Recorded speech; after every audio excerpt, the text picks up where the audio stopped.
Hey.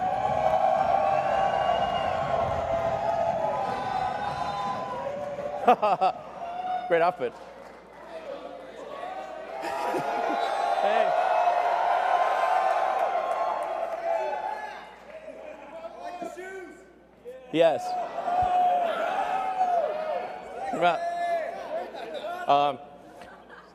Yeah.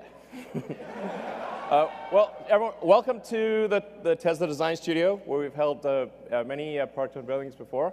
Hope you guys all have a really great time tonight. I think I've never seen so many cameras in my entire life. This is cameras everywhere.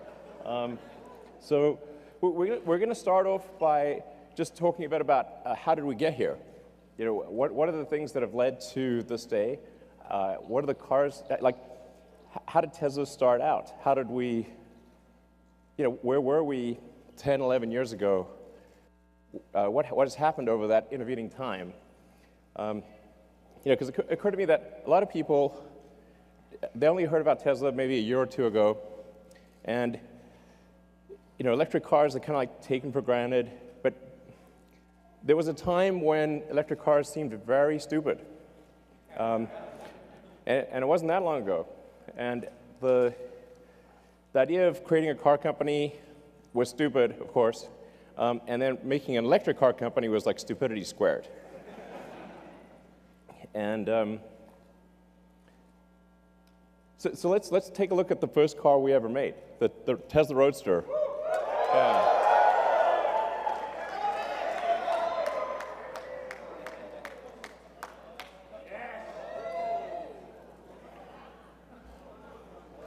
All right. It's a bit small. It's great. It's great. So the crazy thing is, if you go back 11 years today, Tesla had made one car, that car. That's serial number 1 of Tesla. So that's my car, actually. So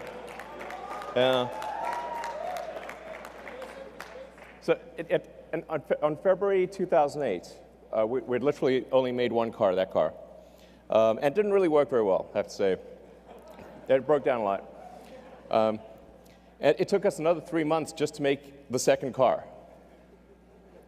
And now we've made about 550,000 cars. Yeah. So,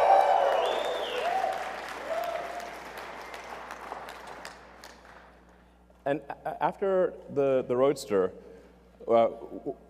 essentially what happened with the Roadster is we said, okay, we want to make a car, we want to really break the mold about how do people think about electric cars. They think about electric cars as being slow and ugly and poor performance. So we wanted to have a sports car, you know, a car that is fast, looks good, sexy. That's right. Ha ha. You took the words out of my mouth. So. Exactly. Sexier. That's right. So the Roadster, the reason we did a sports car is we wanted to create a car that would break the mold for electric vehicles, and that would be sexy and fast and long range, and that's why we did the Roadster. You know, people say that, well, you won't be able to make a car with those specifications, and if you do, nobody will buy it. So we had to prove those two things wrong. And then after we made the Roadster, they said, okay, sure, you can make some toy sports car, but you can't make a sedan. There's no way you could compete with the luxury sedans that are gasoline, because they're the best. And there's no way you could make an electric car that's like that. So we did. Model S.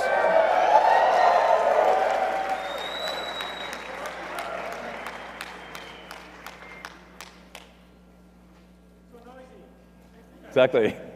So noisy. Where are all the fumes? Where's the exhaust pipe? Where do you put the gasoline?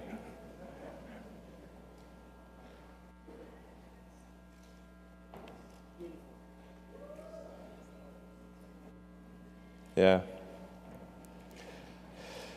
So we actually started designing that car in the rocket factory. So we didn't have a design studio. we took a little corner of the rocket factory, and Franz joined, and we just, with a tiny crew in a corner of the rocket factory, we designed that car. I think that car was really important because it was competing against the best of the gasoline cars. So if you can make an electric car that can beat the best of the gasoline cars, it's a very powerful statement to prove that you can go electric. So then, working on from the Model S, which by the way, in terms of where the name comes from, actually I like calling things what they are. So Roadster is called Roadster because it's a roadster.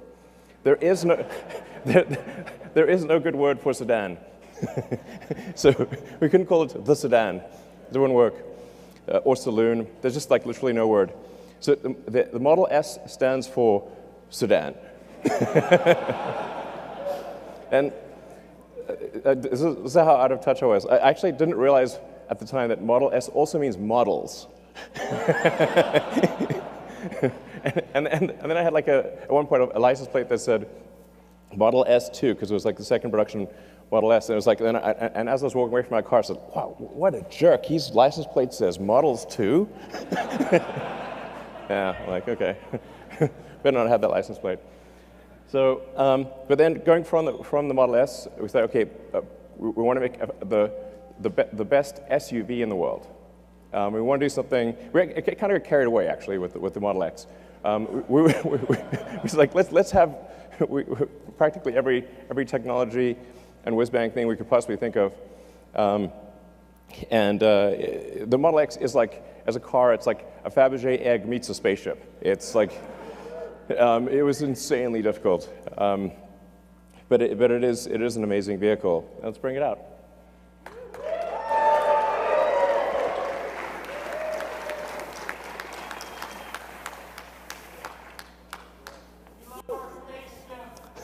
Cool.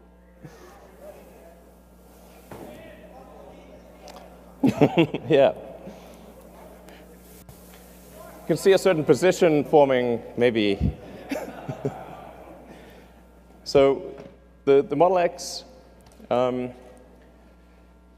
like I said, it really feels like a Fabergé egg spaceship. It's X for crossover SUV. But then after we had the Model S and Model X, I thought it'd be pretty funny if we had the Model E. But then like Ford threatened to sue us. Ford killed sex. But I said, what if we call it the Model 3? Because that's completely different from me. They said, that's fine. So we have the Model 3. Let's bring out the Model 3.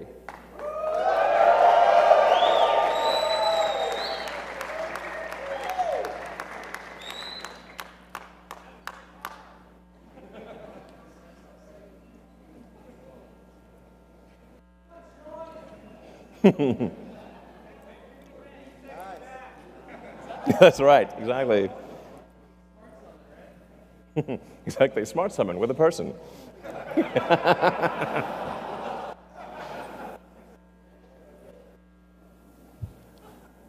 So we made the original Roadster, the Model S, the Model X, the Model 3, and then we also then made the new generation Roadster, which we'll bring in, or maybe it's over there. Oh, it's coming in. New Roadster. Exactly. Maybe it's, oh, it's there. Yep, there we go.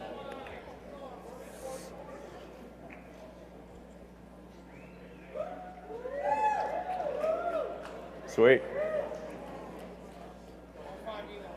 Hey, sure. Yeah, my man! So, yeah, here we have the original road. And, hey, how's it going? And then the semi.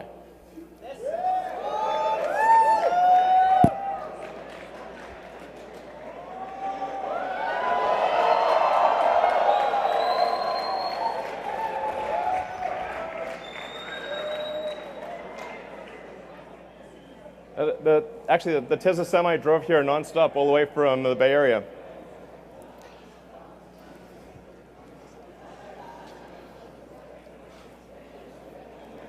So that Tesla Semi, a 500-mile range electric semi. I learned to actually, only after naming the thing, that semi has two meanings. So it's semi-sexy.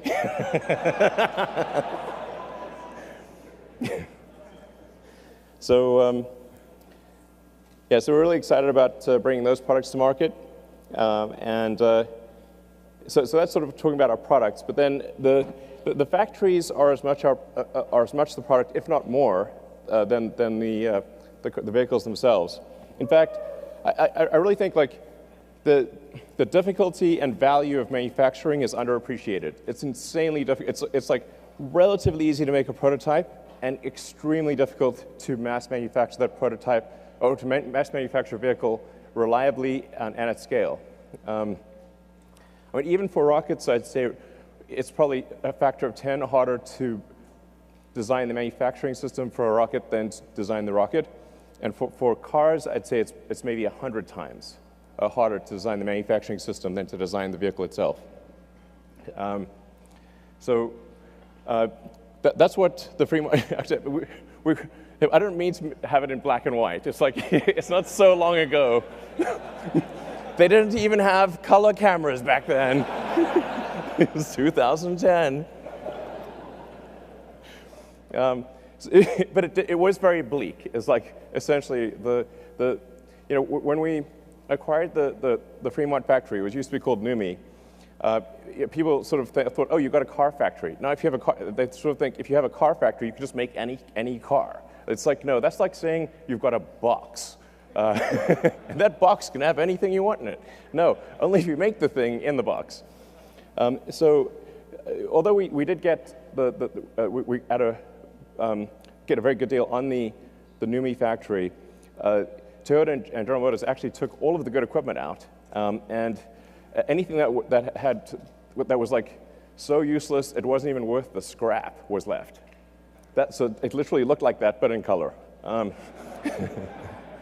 it took an enormous amount of effort by a very talented team to actually turn essentially what looked like a derelict warehouse into a working car factory. Yeah.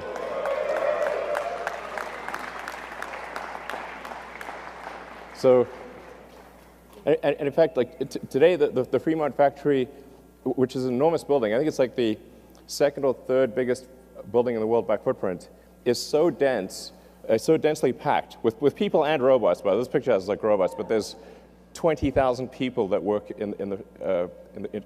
the Fremont factory across 4 or 5 shifts. So it's really a massive amount of people and robots. So it's like this giant cybernetic collective.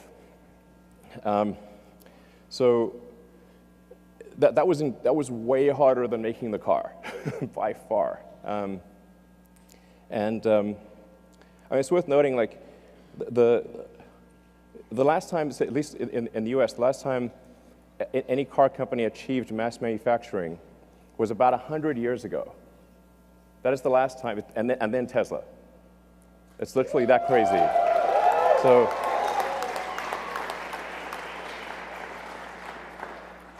the issue is definitely not coming up with a car design. It is absolutely all about building the production system. You want to have a good product to build, but that's basically the easy part. Then the factory is the hard part. Then the challenge is like, okay, if we create a car factory, where the heck are the batteries and electric motors and power electronics going to come from? And that's where we need to say, okay, we better build something that's capable of 50 gigawatt hours at least of cell output, which at the time when we proposed the Gigafactory, I believe like total global output of lithium-ion batteries for all purposes, phones, laptops, cars, anything, was about 30 gigawatt hours. So we're like, okay, well, just do the basic math. We need something we need 50 gigawatt hours. So we better have a real big factory, or there's no way. So,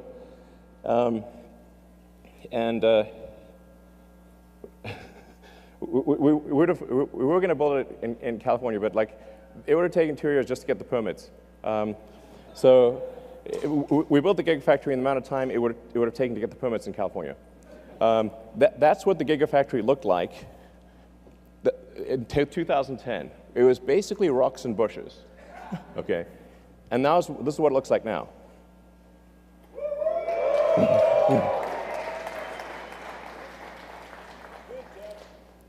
Yeah. So, and it's only about a third complete. So this one complete, I think it's about 4 or 5 times the size of the Pentagon. So it's kind of difficult to appreciate scale, but although it's really quite tall, it's like 70 feet tall. So the volume of it is just mind-blowing. It takes 2 hours just to walk around it. So, you know, again, it's work of a tremendously talented team working like crazy, like tens of thousands of people to produce this factory. And today it produces more lithium-ion than the rest of the world combined. So,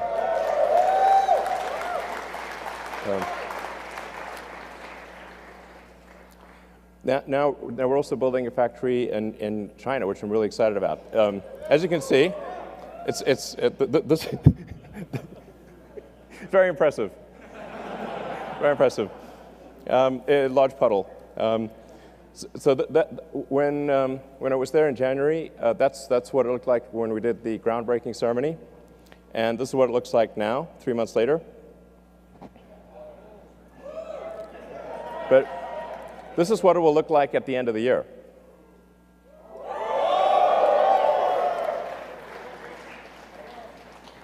So things are moving fast, and this will actually be, once it's complete, the equivalent of our Fremont car factory plus our Nevada battery gigafactory combined.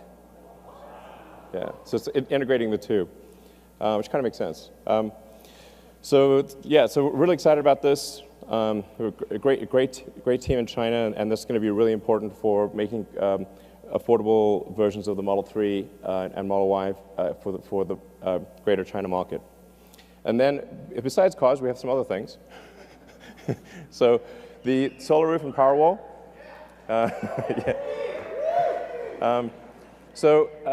This is definitely going to be the year of the solar roof and Powerwall.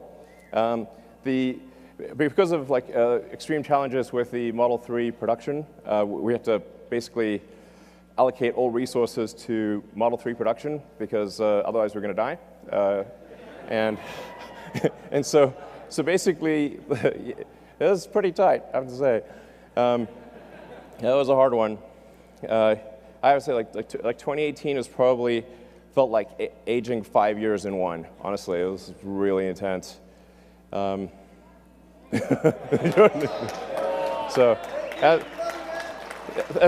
thank you for supporting Tesla through this difficult period. Thank you. Yeah.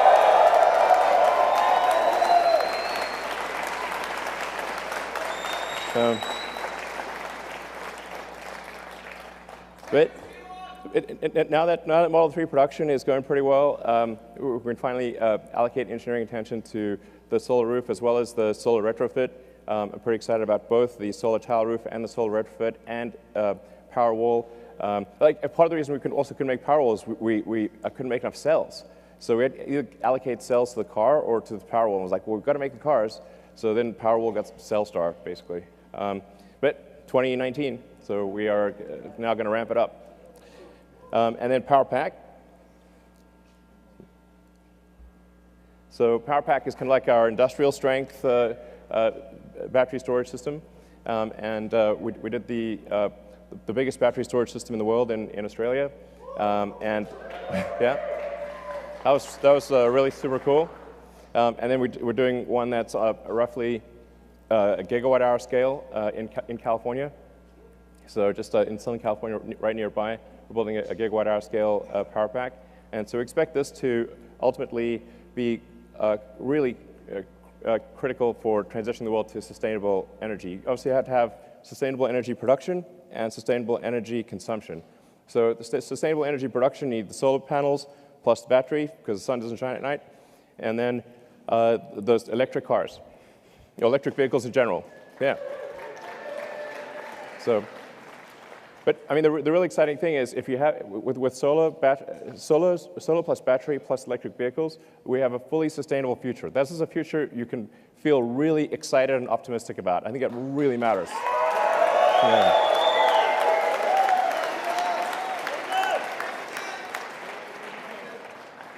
And then supercharging.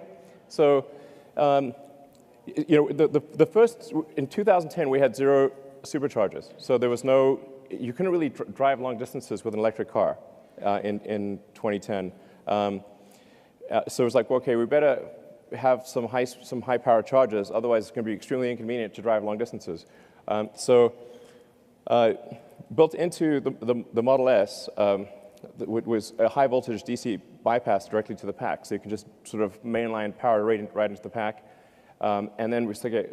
Then nobody was building high power chargers. So like, okay, we better build these high power chargers because nobody's building them. And so we went from 0 superchargers to building a global network of superchargers. Yeah. Yeah. So.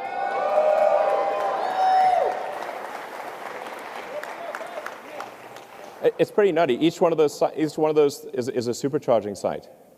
So supercharging team did an incredible job building a global network of superchargers that allow you to travel to a massive section of the world, basically anywhere in North America, almost anywhere in Europe, most places in China, not the Gobi Desert yet, but most places.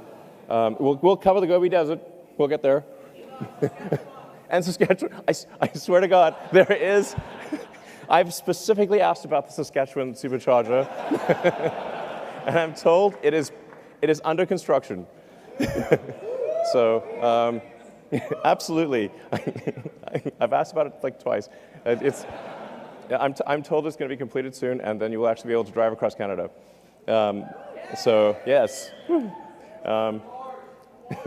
Hawaii. Kazakhstan. Actually, we have some great supporters in Kazakhstan. I think we probably we should have. We will build superchargers in Kazakhstan. There you heard it right here. Anyway, we're going to build a lot more superchargers, and we actually have version 3 of the supercharger that we just unveiled. And in fact, yeah.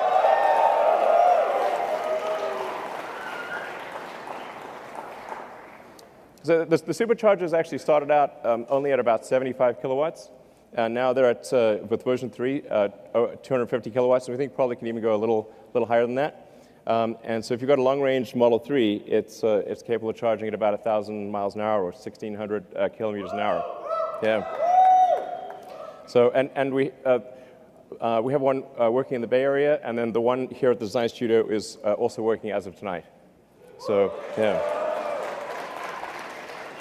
So we're going to be rolling out the version 3 supercharger throughout the world, just gradually upgrading the existing sites as well as adding new sites. So we did slow down the supercharger rollout a little bit because we wanted them to be version 3 instead of version 2. But now that we have version 3 running, and we're going to spool up production, and so you're going to have like a radical improvement in supercharging worldwide by sometime next year. Yeah. So in terms of where we are today, we got obviously the S3 and the X. We've made, I think, 550,000 vehicles, something like that. 12 months from now, we will have made about 1 million vehicles. So it's pretty wild to think that 11 years ago today, we had made literally 1 car, and a year from now, we will have made 1 million. Yeah. I mean, this is a testament to the incredible talent and effort of the people at Tesla. I'll just say thank you to people at Tesla. You guys are incredible.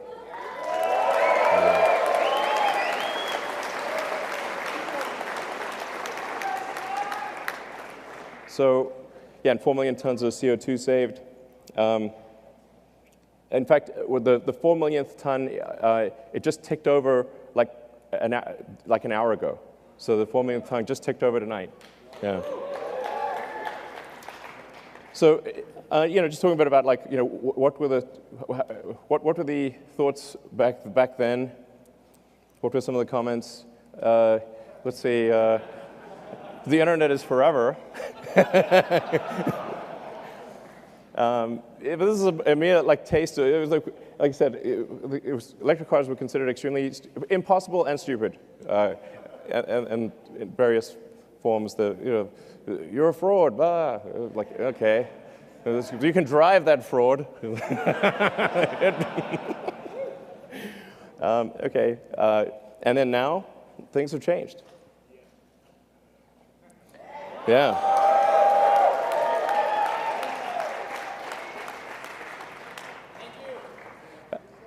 The goal of Tesla was literally this, is to what degree, in fact, when we created it, we're like, okay, the fundamental historic good of Tesla should be measured by the degree to which we accelerate the advent of sustainable energy and transport. And our goal all along has been to try to get the rest of the car industry to go electric. We did a joint venture thing with Toyota and with Mercedes. We open sourced our patents 3 or 4 years ago. Made them freely available, and so it's extremely rewarding to see that the rest of the industry is going electric. This is great, great. So, and I was just wondering, where will Tesla be in 10 years?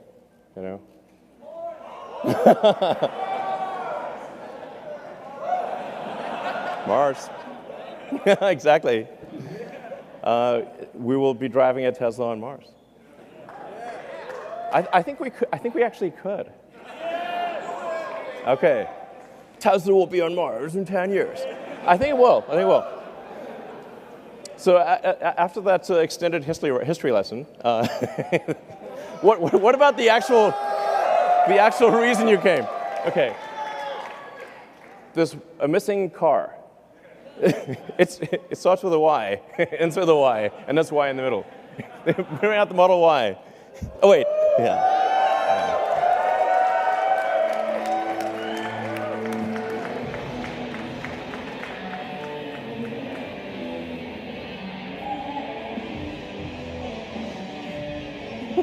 Extended history lesson.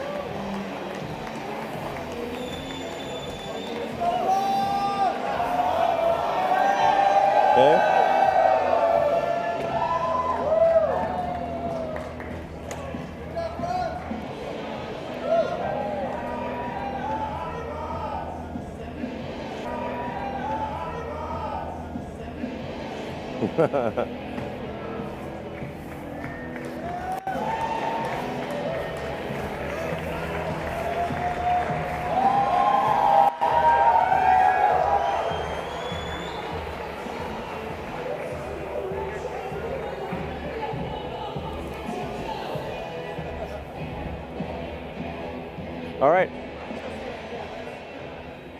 The Model Y. Yeah. So, like the 3, it will be extremely safe. So that you may know the Model 3 has the lowest probability of injury of any car ever tested by the U.S. government.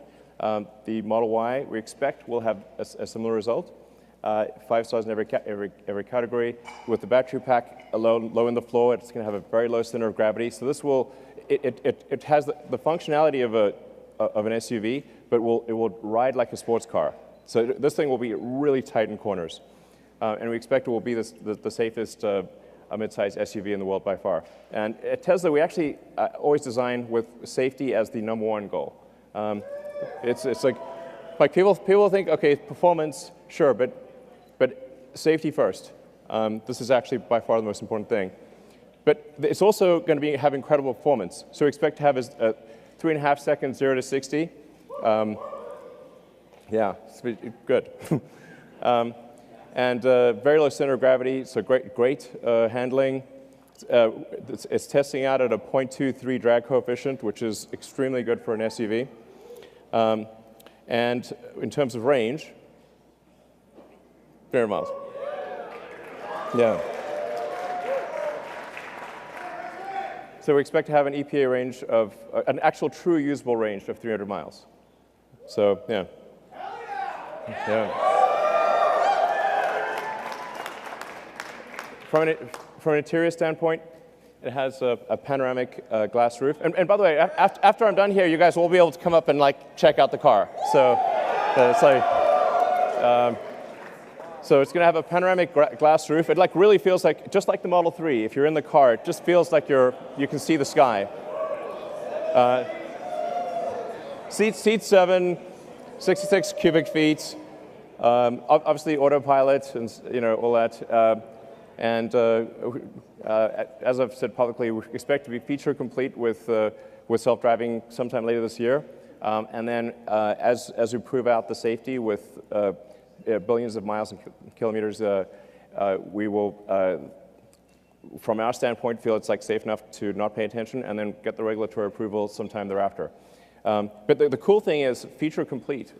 It'll be able to do basically anything by the end of this year. Just with software upgrades, which is pretty cool.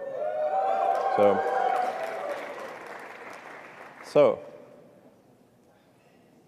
let's see, Model Y lineup. Okay, there you go. So yeah, the basically long range one we expect to be about $47,000, and then sometime in 2021 we'll have the sort of standard version, which will have a $39,000 price point. So, yeah.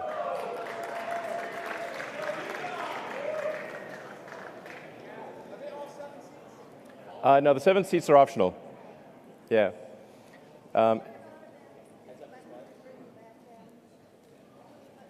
you mean the lift gate? Yes. Okay. I mean, you never know. We might do better than this, but so it should be at least as good. So I think it's going to be really compelling. I'm confident that it'll be of any mid-size SUV, it'll be the one you want. Yeah, I think it'll probably sell. I think we'll probably do more Model Ys than S, X, and 3 combined, most likely. Yeah. So there you have the sexy presentation. So, all right. Thank you all for coming.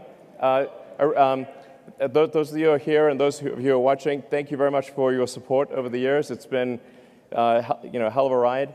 I love you too. I love you too. We are bringing sexy back quite literally. All right, thank you.